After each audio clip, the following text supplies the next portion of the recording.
Hello friends, Erica with 10 Pigs and Crowns, and I'm excited to be back with another process video. Today I am working through week 3 of the Take 4 Fishers of Men, a devotional by Open Journey.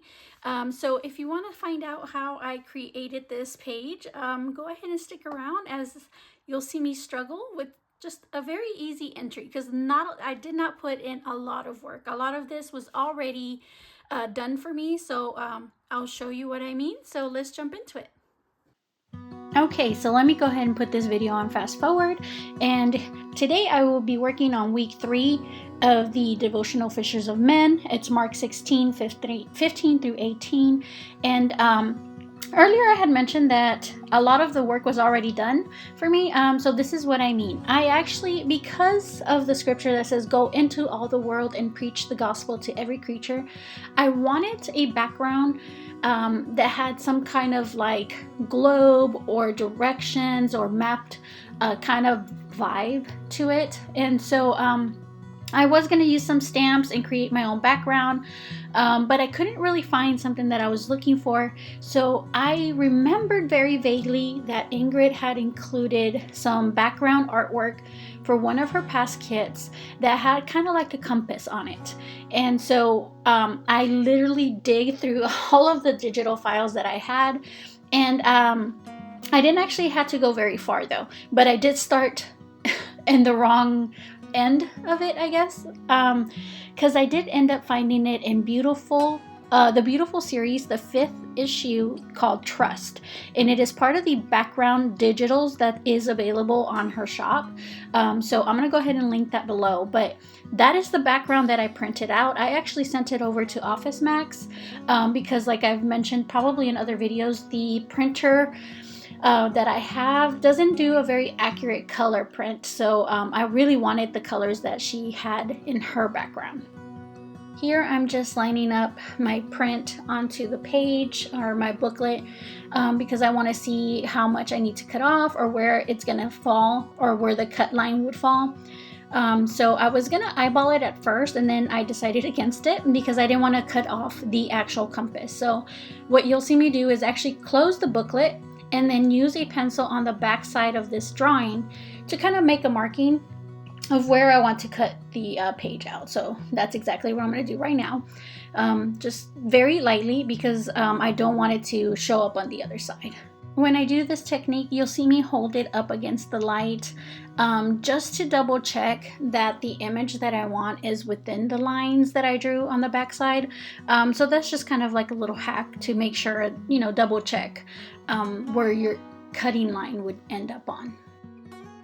When I usually cut down things from digital files, I tend to keep the scraps because you can always use them, and this page is one of my actual favorites. Just the background of it, just the the ledger paper and the gesso. It's just a really pretty background, and so I wanted to incorporate the scraps that I had cut out somehow, and so you'll see me fuss with it a little bit here and there. I'm just kind of moving the paper cutter out the way because I realized that I hadn't moved it and it was kind of in the way. And so I'm not really sure how I want the left side of the page to look like, but I do know that the right side, the compass, is exactly what I want. So I'm gonna go ahead and glue that down. Usually this is how I prefer to work. It just makes it simple. When I'm debating or when I'm not really sure of something, I usually go and take a step back, and whatever I've already committed to in my mind, that's kind of what I work with first until it kind of gives me a little bit more time to process what I want on the other side or the other parts of the journaling page. So I'm using collage medium to adhere the background page that was printed for me onto the page. I did not, or I opted out from using the Barely Arts precision craft glue, which is my absolute favorite glue, because I did not want to sit there and put glue all over the page with that little fine tip needle. So usually when working with larger pieces that I have to glue down, the collage medium is what I tend to go for or reach for. when I was fussing with the scraps for the right side, I kind of decided in my mind that I wanted to line up the red lines and the blue lines of the ledger paper, so they were more equally balanced on both sides, so it kind of just flowed more naturally, more organically. So you'll see me move the piece of the scrap up towards the top of the page, and then I kind of just use my hands to kind of tear out the top portion of the scrap papers, as I wanted to make sure that the verse for week 3 was still very visible. I didn't want to cover that up. Earlier in the video, I had mentioned how even though this was a very easy entry, or should have been, or very simple, not easy, simple, I still struggled a lot. And I think this is the exact moment where, now playing it back to do the voiceover, I can kind of tell this is probably where I began to struggle. Somehow trying to piece the scraps together I got into my head, and I couldn't commit. So something about the left side was a little tough. It shouldn't have been, but it was. I'm really not sure what it was, but here you'll see me swap out scraps that I had torn off already, and it still wasn't what I wanted. It just didn't feel right. Again, this is a sped up edited video, so you can just imagine how long it actually took in real life. However, this piece that you see me incorporate here to try to kind of see if that's what I wanted is what I do decide to end up going with, because I thought to myself, even if I didn't really like how it didn't flow right, that I could probably use watered down gesso with the wide brush and kind of just brush over it to kind of cover some pieces or cover some of the seams of where I line up the scraps together. And so I knew that larger piece towards the middle of the page is the piece that I wanted to commit to. And like I mentioned earlier, if I'm struggling, I usually go back to a piece that I know I'm committed to. Again, it just helps me process the page better. It helps me decide. It works for me. So I glued down half of it to place the other the right bottom piece under it, because I was mentioning earlier, I want to use the wide brush to kind of blend it in more seamlessly. I feel like the gesso will help cover up those, all of the pieces that I've glued down together that aren't exactly one whole piece. This was very much so a trust the process entry. So once I glue those two pieces down, you'll see me try to go in with the last piece. So I kind of lift up the bottom right hand corner piece of it, and then kind of tuck that one in under both the pieces. And then I'm going to try to, again, line up the red lines of the ledger with the red lines, and then the blue with the blue.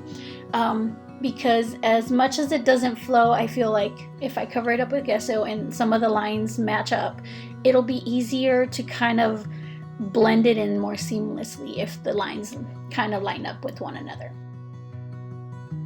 Once I adhere most of the pieces or the scraps onto the page, I go back and I lift up where I know some of the pieces didn't adhere to the journaling page quite well.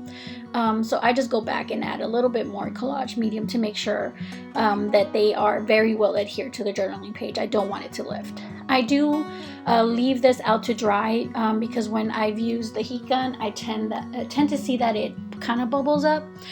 So I don't want that. So I just kind of step back and let it kind of air dry, give it some time, and then I come back. When I come back, it does have quite a bit of overhang. I just use my scissors to cut it all off. It's not a big deal. I don't need it to be perfect or anything. I just kind of use the border of the journaling page to go through and cut off the overhang. After I cut the overhang, I'm going to go ahead and get the white gesso and the white brush ready. And then I do this by grabbing a little bit of the gesso and putting it on a palette and adding some water.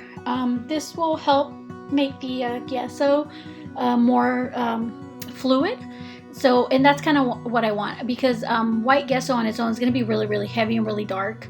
But I wanted to blend in with the printed out page. I wanted it to look like if it was already on there. So watering it down usually helps.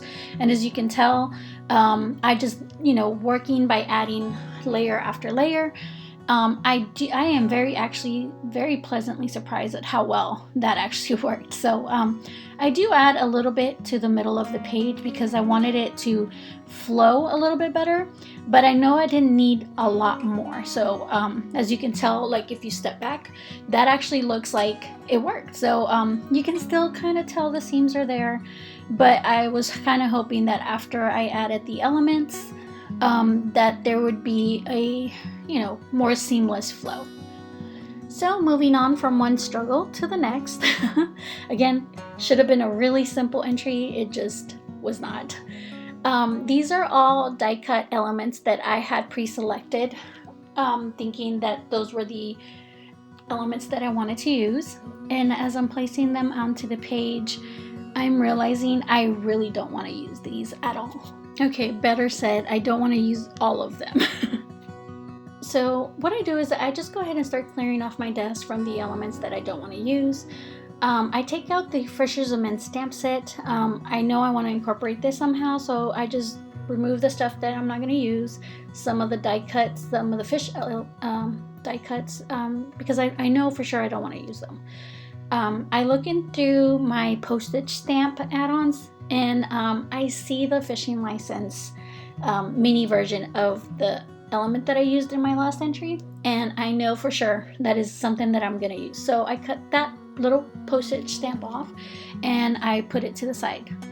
After adding an element that I know I want to use, you'll kind of see me fuss around with the elements I have already laid out on the page, to see if it's just placement that I'm not happy with. Maybe adding more elements made it, and moving some around may help with how I feel the flow the flow of the page is, but I'm still not really entirely happy with it. So I decide to ink up some of the edges, or the edge of the license, the fishing license, because that is an element I want to use, but I just didn't want the brown from that image to blend into the background. I wanted it to pop, so I kind of just mark the edges to kind of make it stand out a little bit more. I do want to emphasize that the artwork is not what's important. I know that's kind of what it seems like I'm trying to get across here. However, it was what I wanted those images to say. So I really wanted to be kind of like this, go into all of the world and preach the gospel to every creatures, kind of in line of being still a fisherman from the previous week. And that's what I had in my mind that I really wanted it to convey. And so that's why you see me struggle so much. Sometimes when we go in with an idea of what we want the journaling page to speak isn't quite coming out right, we have to learn to make adjustments. So I guess this was the moment that I decided that, or to let go of the idea of that it's not going to exactly speak what I wanted it to speak, that I feel a sense of this is how I want it to look, and it all starts coming together. But that's not without its struggles still. As I stamp out the Christogram that's included in the alpha stamp, even though you saw that I try to match the colors as close as I could to the red on the compass, because I stamped on top of the gesso, the red came out a lot more brighter than I had hoped for. So in order to make it blend in better, I wanted to use the seal element from the stamp set that said change, and kind of stamp a little bit on top of it, like kind of like an overlay. And then I realized that I used the dark VersaFine ink and that it was super dark, stark black. A lot of the blacks on here are very, distressed, so that ink is very dark, and so it was still a challenge, but I was already in the idea of letting go and letting it come together on its own. and I just kind of decided that I was going to leave it. I was not going to cover it up. It is what it is. Sometimes accidents are happy accidents. I did decide towards the end that I was not going to use the fishing line. And I decided to, again, make an adjustment in that, when we go into the world and we preach the gospel to every creature, what we are in essence doing is we're taking the word of God to these people who are lost and haven't heard of it. And so I wanted to use the image of the sword with the wings, and then the part of the sword that actually has the word of God spelled out is something that I wanted to incorporate. And because I learned my lesson, I actually stamped this in the distress colored ink because, again, that VersaFine ink was very, very dark. With the new stamps in the background, I fuss around with the elements on the page once again. I really had hoped to try to use the basket full of fish. But at this point, now that I've added some other elements, it feels like a lot. So I decided against using that. I also decided that I wanted to knock down some of that bright red. And the only way I could think of doing that was just to add kind of like a shadow. So I used my micron pen and use it to outline some of the edges on the Christogram. And hopefully that helped. Now I am going to play with the placement of the flowers. The flower elements is something that I do really want to use. So as I'm placing them down, I'm not really happy with how it just feels unbalanced. I'm not really happy, but I do know I want to use the fishing license image and the flowers. So I then remembered that I had some cheesecloth. And I was thinking that maybe that can serve as a texture, but also as a representation of like a net, kind of like fishing for men.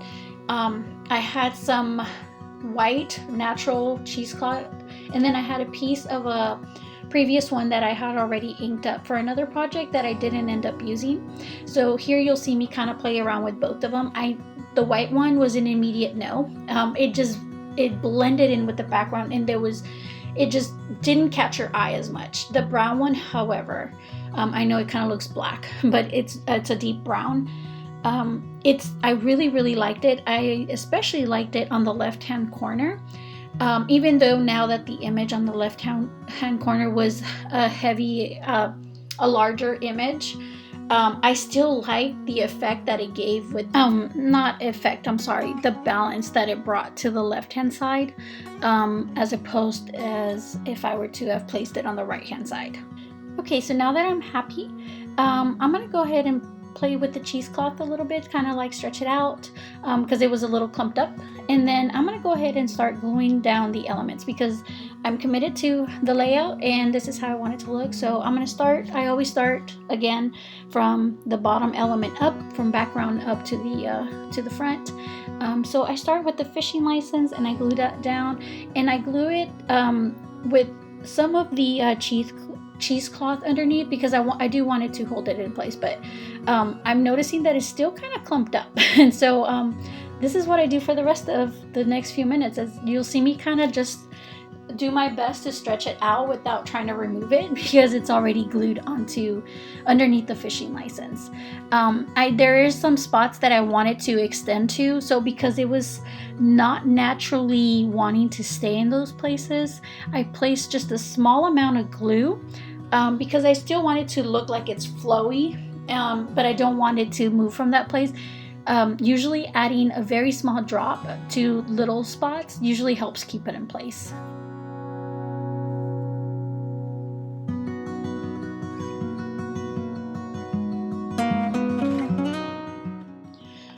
So the left-hand side of my journaling page is heavily decorated with textures and elements, and I decided that I wanted the left-hand or the right-hand side to not be so busy. I decided that I was just going to leave it as is. I'm just going to glue down the boat with the disciples, and then make sure to adhere the little seal that says Fisher of Men in the center of the compass.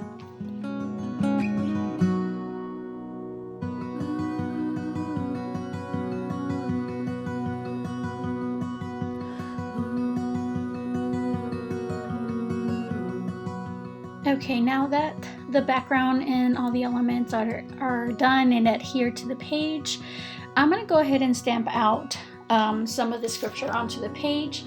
I initially wanted to stamp out the whole sentence that says, "Go into all the world and preach the gospel to every creature," but the alpha stamp is pretty large. It's about 2 inches tall and 1 inch wide, so the whole sentence was not going to fit.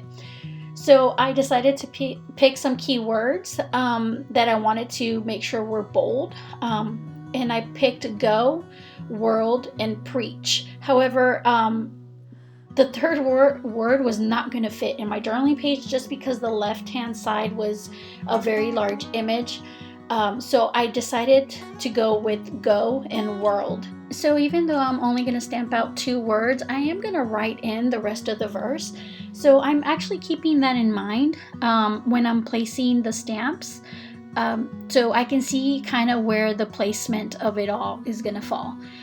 Usually, here I decided that I was going to try to use the VersaFine ink to kind of incorporate some of that stark dark black from the Seal of the Change stamp set, or the stamp element.